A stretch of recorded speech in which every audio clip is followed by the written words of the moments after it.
Hey, what's going on? Jake here with Uncommon EDC. Today we are taking a look at a Kizer Drop Bear, and this one is a Going Gear exclusive featuring Toxic Storm FatCarbon scales and a 20 CV blade. Now, this came in the July subscription of their EDC club. This was the premium item that month, but it wasn't a club exclusive. It was a Going Gear exclusive, and so that means that you can actually still buy this on their site. At the time I'm recording this, there's a little over 30 of them in stock, and you can grab this for $185. Now that is, of course, a little bit pricier than the standard model, but you are getting some premium finishings that you don't get on the standard model. If you don't care about those, just save yourself some money and buy the standard model. But I do think this is a pretty cool version. I love the way these scales look. The green and yellow is very prominent, which isn't always the case with these fat carbons. Sometimes they're a lot more subtle, not as visual, but in this case you can see them in any lighting. They pop out right away. And then I do love the way that carbon fiber shimmers in the light. I think it looks really good. So both sides I think look excellent. Now, I do find that those seem to be kind of polarizing. I posted a short with this knife. Some people really love the handles and the scales, and some people just weren't that into them, which is fine. But for me, I really like it, and I think it's super appropriate for a Going Gear exclusive. Green and yellow are their colors, and so just kind of reminded me of Going Gear anyway. So happy that they did this exclusive, and if you do want to pick it up, I'll link to it in the description. Like I said, it's still available for now. I don't think it's going to be flying off the shelves. This has been out for months and they still have 30 left, but would grab it if you want to grab it, because I'd imagine once those 30 plus or so are gone, that these will be gone for good.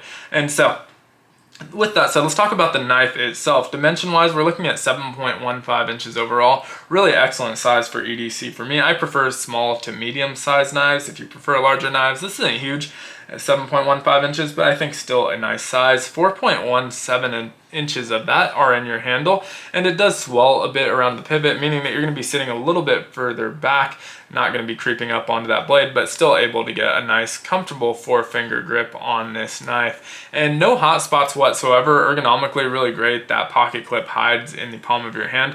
One thing I'll note with the ergos is that the liners on this knife are a little bit, just a hair wider than the scales itself. I would have definitely preferred those be nested in the scales so you don't feel them, but as is, that's what's creating the ergos. That's what you're feeling when you grip onto this knife. You're gripping onto those liners, which of course isn't a big deal because ergonomically this is a comfortable knife and I have no hot spots, so it shouldn't matter. But I always prefer when you just don't see or feel the liners that are nested inside of those scales. And so minor nitpick considering the ergos, but something I did want to mention.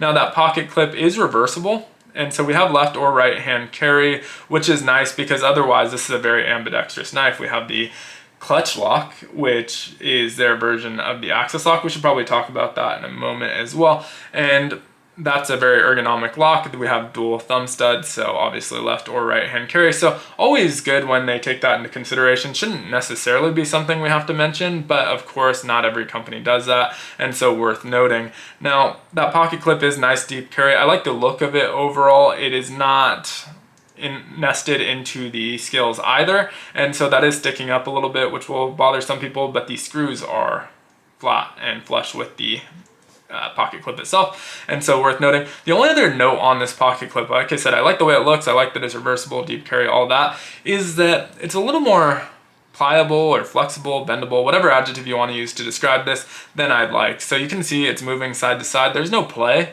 in that pocket clip, it's just flexible, and so that shouldn't really matter too much. But typically when I'm going to get my fingers out of the path of the blade and gonna flick that close with the axis lock or clutch lock in this case, I'm gripping onto that pocket clip, and it kind of bends when you do that. And so I don't know that that matters. It's not like I'm gonna drop it or anything, or that it's affecting my grip on the knife itself. The only thing is it just feels a little bit cheap, and so I don't love that about it, but pretty minor gripe again. Now, 2.97 inches on that blade, which means we're going to be legal most places in the United States. Obviously, other countries, this is a locking knife, so probably not there. But in the United States, at least most places, you'll be able to carry this just fine. And Only other thing on those dimensions I want to mention is the weight. And this is actually a pretty heavy knife, surprisingly, 3.46 ounces. And so a little bit heavier than you might think for a knife this size. And you feel it. It's well balanced. It feels good in your hand, but it is a little heavier than similar size knives. And so I did want to mention that.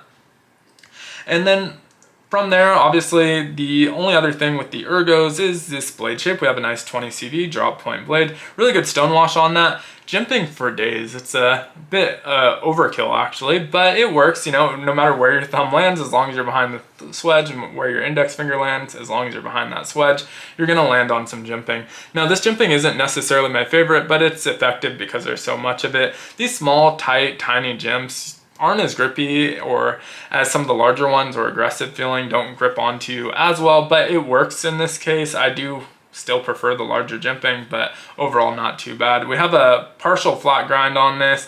Thumb stud is tucked nice out of the way for that cutting path. Not exactly a finger choil, but perfect end to that knife for sharpening purposes. And I think a pretty simple design overall, but really effective. I think it's a good looking knife, not even taking the scales into consideration, and that puts it over the top for me.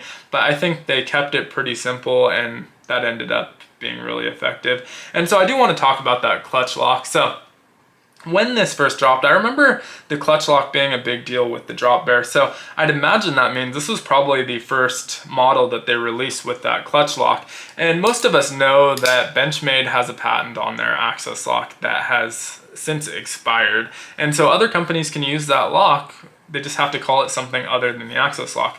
So you see a ton of companies popping up using the access lock under different names. And on the surface, that looks exactly like what happened here. And it kind of is, but they made it their own by altering how it functions internally.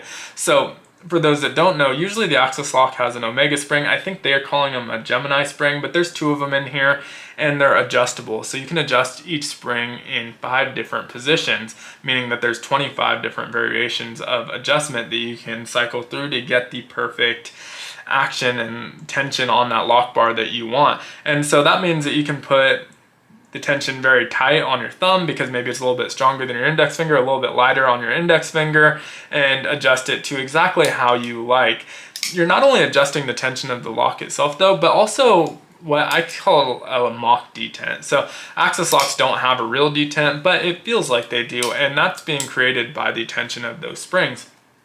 And so if you tighten the tension on the lock, of course, you're tightening the tension on the spring as well. So you can kind of adjust the action on it, which is a really cool feature. And don't quote me on this, but I would imagine, since they're advertising it as an adjustable lock, that does not void the warranty.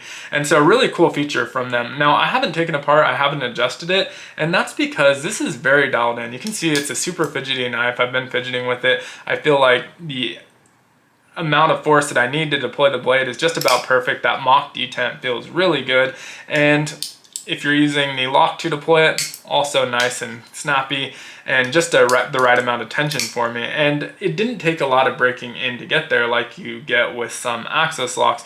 And in fact, once this was broken in compared to broken in access locks, I'd say this is up there with the best access locks that I have and above some of the access locks that I have in my collection. And so they did a really excellent job on this lock, completely happy with it, which means I probably shouldn't tinker with it. The curious side of me does want to take it apart and look at it, but don't really want to mess with something that I'm pretty happy with overall. And so really, really well done. Now, the only other thing I'll talk about here, ergonomics are great. I think this is a great little knife, perfect size and very usable. Blade shape, obviously, drop points, probably one of the more common blade shapes that you see on locking knives. No complaints there, and this is really well done.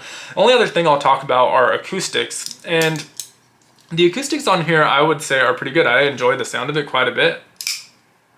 And I wouldn't describe it as a thunk that you get sometimes with heavier knives. It's definitely not a thunk. It's also not like a ting or twang that sometimes you get with thinner, lighter blades. It's got kind of its own unique sound to it, but it still sounds good in my opinion. So happy with those acoustics overall. And so overall, I'm really happy with this knife. I think it's a really simple design. There's not a lot going on, honestly, but I think that leads itself really nicely to this being a good looking knife. Add in those scales, which I love, and think this is a really good looking knife. Billboarding's pretty minimal. You can see the Kizer logo on that show side, kind of a weird place for it, but it doesn't look bad. And then on the back side, we do have a bunch of text here, but it's all pretty small words and text. So we have the Drop Bear 20CV, and Ozzo, who's of course a designer over at Kizer, has done a bunch of their knives.